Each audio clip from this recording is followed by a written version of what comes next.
Greetings, this is Unit 7, Module 1, Session 4.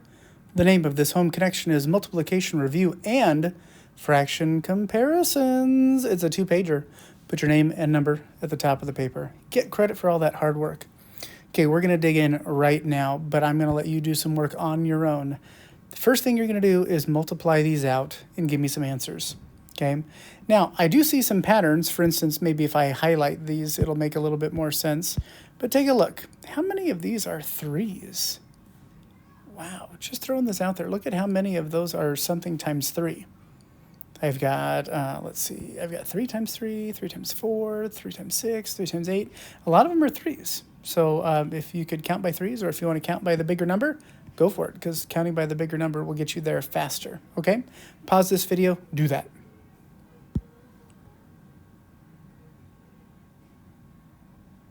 All right, you are now to represent each fraction on a bar. Then complete each statement with the less than, greater than, or equal sign to compare the fractions. They did the first one for you. This is an example.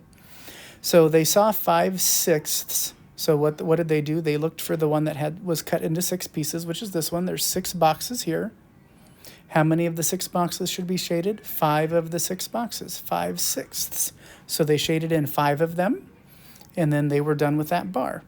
The next one was 2/3. So you look at the denominator, that's how many pieces there are, which is 3.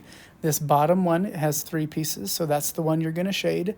How many did they shade? 2 of them, because it says 2/3, 2 out of 3, okay?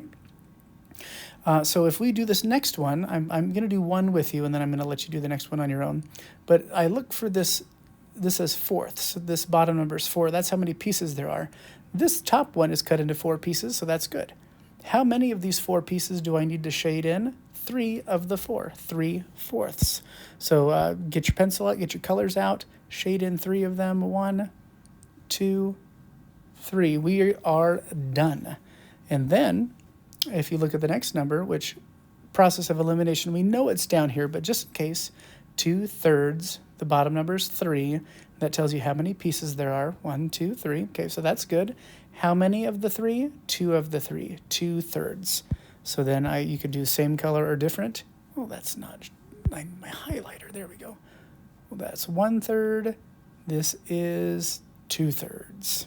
Okay, and then we need to figure out if one's bigger, one's smaller, or if they're equal. I can see visually that this one comes out further. If they both start in the same spot, this one fills up to here and stops. This one fills up further and stops. This is larger, my 3/4. The alligator is going to eat, yum, yum, yum, yum, yum, the larger number, okay? I am going to let you do the next one on your own. I might even let you do the next one on your own. One of the challenges that you might face with this is trying to figure out, is there going to be one of these that's equal? Well, all I'm going to say is, as you look at these numbers, if you find a number relationship, for example, both of these numbers are even, I could cut them in half, couldn't I? I could cut that in half, it becomes a 1, cut that in half, it becomes a 4. Well, I know that 1/4 and 1/6, they're not the same. One of those numbers is bigger. But the first thing you need to do is shade them in correctly, and that's going to help you, okay? Here we are on page 2. We're on number 3. The instructions say use one of the bars below, one of them, to show a fraction equivalent to 3/4. Use the other bar to show a fraction equivalent to 2/3. Think carefully about which bar you'll use for each fraction. Write an equation beside each bar to show the equivalence. Okay, so why don't we first figure out what is what? Okay, I'm going to just put these numbers in because I need to. So I'm going to take this 3/4, I'm going to write it here. That doesn't mean I'm associating it with this one or that I'm associating it with this one. I'm just writing it down, okay? That's all I'm doing, so that I know what I'm doing. And then I'm going to write my other number, 2/3, down below, okay? I'm also going to count the number of pieces that each bar has. 1, 2, 3, 4, 5, 6, 7, 8, 9, 10, 11, 12. So there are, and I'm going to write it down, 12 pieces here. And then I have 1, 2, 3, 4, 5, 6, 7, 8 pieces there. And I'm also going to write that down. So I have to ask myself, this is cut into eighths, and this is cut into twelfths. I have to figure out which one of these denominators can turn into twelfths and which one of these denominators can turn into eighths. Now, if you go with your gut, you could be incorrect, and I'm only going to say it this way because if I count by fours, right, let's say that I double this number and I take it times 2, okay? What do I get? And I'm kind of working this equation backwards. I would get 6 eighths.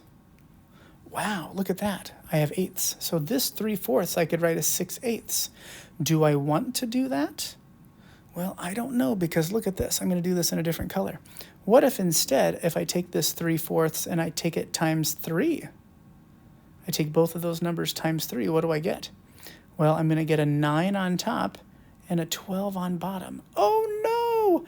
That means that I could write this 3/4 as 6 eighths, and I could put it down here, shade in 6 of them.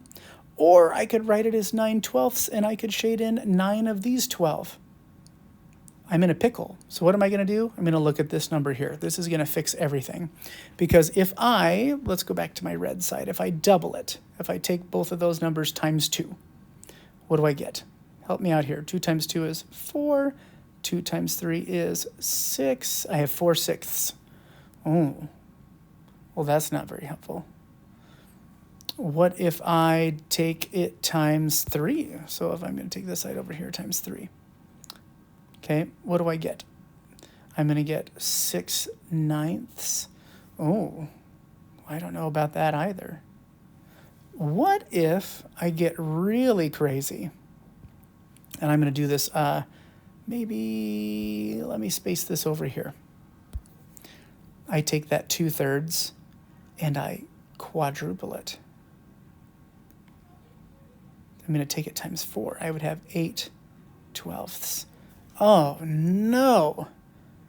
Now I am in a rut, but not really. Why is that? Because what are my options? I can either count by pieces of 12 or pieces of 8. Does this number turn into eighths? No, it doesn't. If I double it, take it times 2, I get sixths on the bottom. If I triple it, I get a 9th on the bottom. And if I quadruple it, I get 12ths on the bottom. So this is not an option for eighths. So I know that I have to write in this one, which means that I can, let me do this in another color, take my 6 eighths and I'm going to write it down here. Now, I did a lot of steps to show you that maybe it's worth doing the work to try to figure out both in case one of them can't do both. Because this one could. It could be 6 eighths. I could put it down here. Or I could do 9/12 and put it up here. This one, however, will only fit up here because I cannot break it into eighths. I can do sixths, I can do the thirds, I can do the ninths, and the 12ths, but no eighths, okay? So let's do that. Let's take this, what did we have over here? Looks like 8/12. We're going to take this 8/12 and put it up top. And we're going to take this 6 eighths and put it on the bottom. I'm also going to clear all my writing, so I'm going to need just a second to see how big I can possibly make this eraser. And then we'll go something like this. There's a way to clear it, but every time I do it, I like make things on the screen move, and it's really annoying for the students. So we'll just do this. Almost done. Thank you for being so patient. Guess I should have told you to just fast forward the video 10 seconds. Okay. So now that we are ready to go, I'm going to write my 3/4 here. I'm going to write my 2/3 here. And we said that we were going to quadruple this side to get 8/12. And we were going to double this fraction down here to get 6 eighths. And now they perfectly match how we need to shade them. Let's say if I did 8/12 in red, I would do 8 of them. 1, 2, 3, 4, 5, 6, 7, 8. Wait, 1, 2, 3, 4, 5, 6, 7, 8. There's 8. Okay, and let's say that I do 6 eighths in blue. 1, 2, 3, 4, 5, 6. Boom goes the dynamite. Okay, that is complete. Now we have 2/3 written in its fraction equivalent here, and I have 3/4 in its fraction equivalent shaded here. Done. That was a long one, but I hope that you got a little bit out of it, which is if you dig a little deeper with the numbers, mess with them a little bit more, double them, triple them, quadruple them, you can figure out that, oh man, some of them you can do you can get the same denominators, but some you can't. Here's our challenge, and I think you're going to dig this. What does it say? Use one of the bars below to show a fraction equivalent to 4/5. Use the other bar to show a fraction equivalent of 6/8. It's the same question, just different numbers. What am I going to do real quick? I'm going to just come over to the side because last time I wrote all over the place, and that was not great. Oh, let's not skip a step. Count these. How many boxes? Let's make a note of that in our brain. We've got 4 boxes here. 1, 2, 3, 4, 5, 6, 7, 8, 9, 10. And we have 10 down below. So we have tenths and we have fourths, okay? So one of these numbers, 4/5, ooh, that's not what I wanted, 4/5 or 6/8 is going to break down, or I can multiply to fit.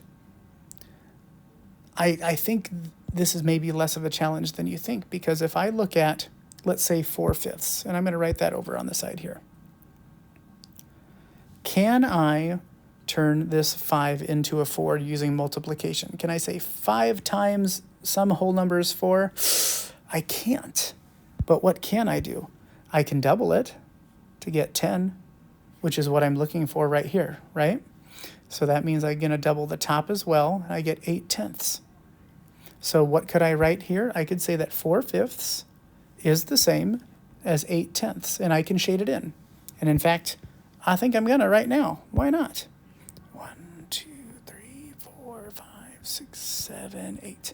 And I know my shading's not great, but I'm trying to save time. Now on the other side, I know already that 6/8 has to be over here, okay? I just have to ask myself the question, how do I turn 8 into 4? Well, I think that we need to cut it in half, which is the same as dividing by 2. That gives you 4. Half of 8 is 4? Great. What is half of 6? 3. So now I can come over here and shade in red 3 out of the 4. 1, 2, 3.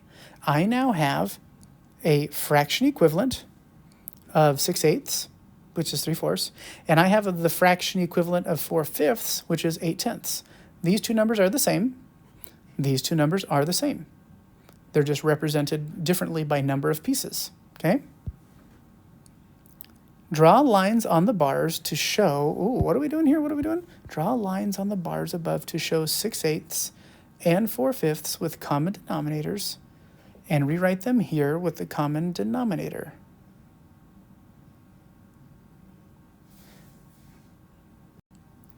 This question is interesting because we're trying to figure out how small would the pieces need to be in order for these fractions to have the same denominator. Because right now, yeah, this one is smaller than this one, but what if we wanted to compare them using the same denominator? So I have 6/8, I have 4ths, I have 5ths, I have 10ths.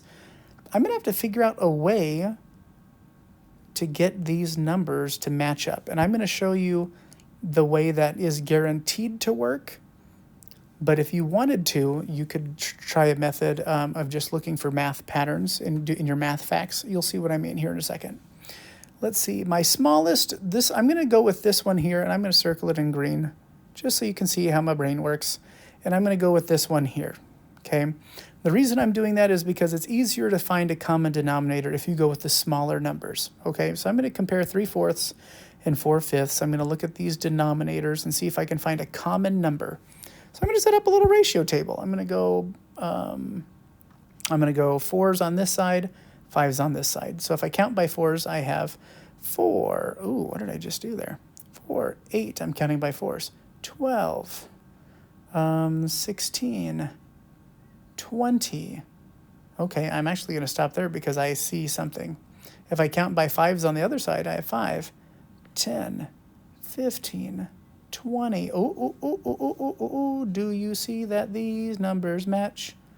So if I count by the multiples of the denominator, multiples like 4, 8, 12, 16, 20, multiples of 5, 5, 10, 15, 20. If I count by these, the multiples of the denominators, and I find the first time that they match, that is my common denominator. Now that I know what the common denominator should be, what am I going to do with that information? Let me leave. I'm going to put this table over here just so we can see it. And now it should be stuck. Okay, good. I know that the bottom number is going to be 20.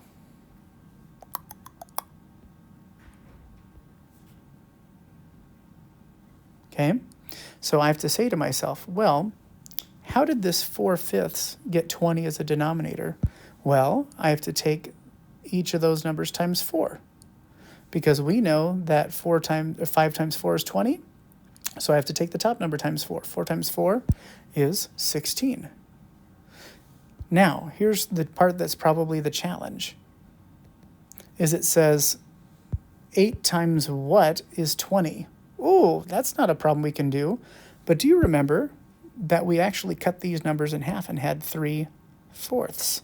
Now I can say 4 times 5 is 20, which means I'm going to also take the 3 times 5. So I took 4 times 5, got 20. I'm going to take 3 times 5 and get 15. So now I have numbers that I can compare perfectly.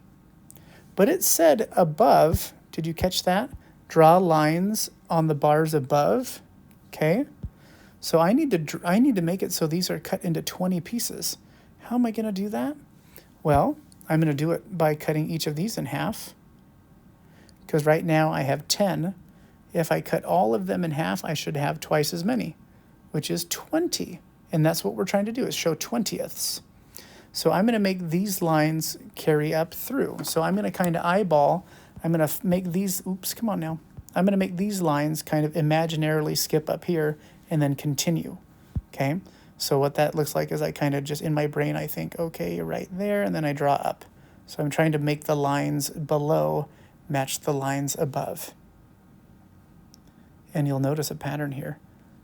How many lines am I adding to each of these fourths? Adding 4 lines. Because when I add 4 lines,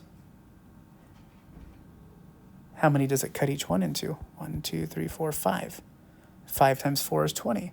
So now, when I look at these numbers, I just missed a line. Did anybody catch that? Now when I look at these, I can say, how many 20ths is this? 1, 2, 3, 4, 5, 6, 7, 8, 9, 10, 11, 12, 13, 14, 15.